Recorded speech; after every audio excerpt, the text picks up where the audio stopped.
Good morning and happy Feast of Trumpets.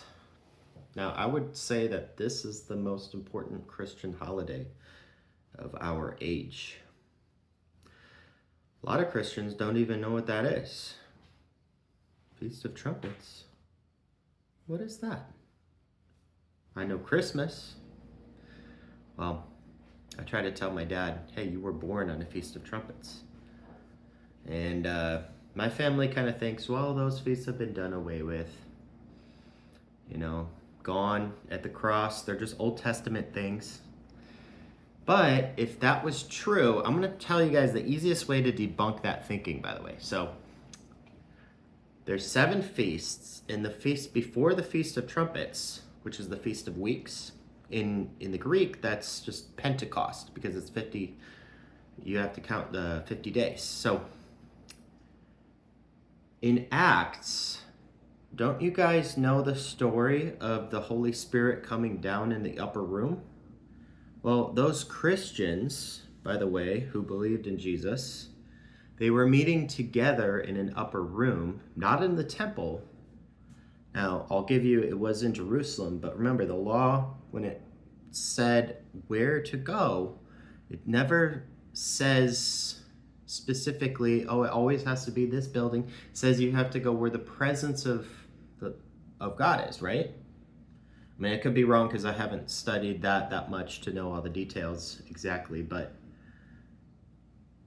well, why were they meeting together on an Old Testament feast day if it's been done away with at the cross, if it no longer exists? And yet that was the same day that the Holy Spirit came down. And by the way, it came right after the last one.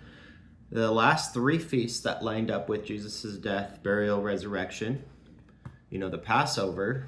So there were 3 feasts right there that happened to be exactly on the days that Jesus was doing something important there.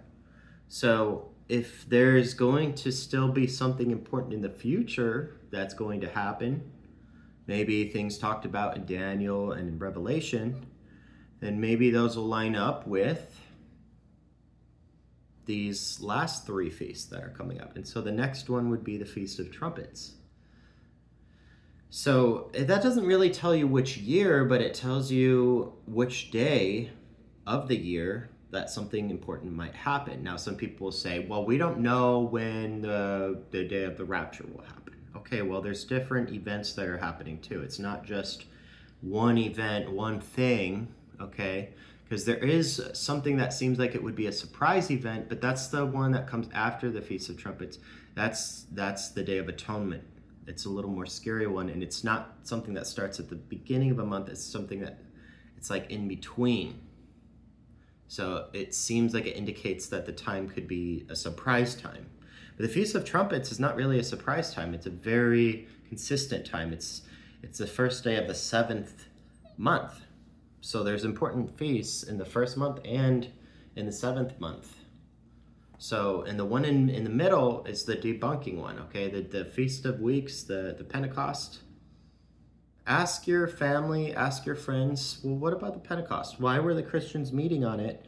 If the feasts no longer exist, why did God choose that to be the day that the Holy Spirit would come down as a big event? Because that was an important step. That was an important part of Christianity. After Jesus had died, the Holy Spirit was going to come and be imparted. So if it was done away with, then why did it happen on that day? Why were they specifically meeting for that specific festival? And they were meeting in an upper room together. They weren't meeting any longer in the temple. So, because remember the veil was torn. Okay, so the Feast of Trumpets,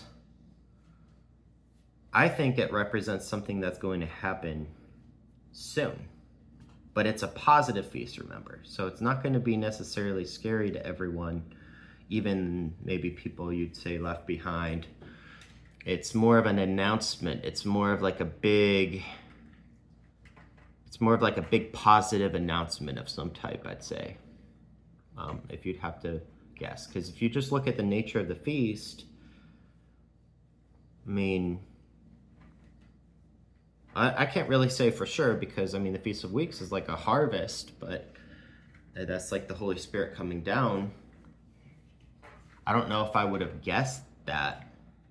So let's go ahead and just be thankful to the Lord for this day. I mean, it's a new moon day, so it's a start of a real a lunar month, like an actual month, not just a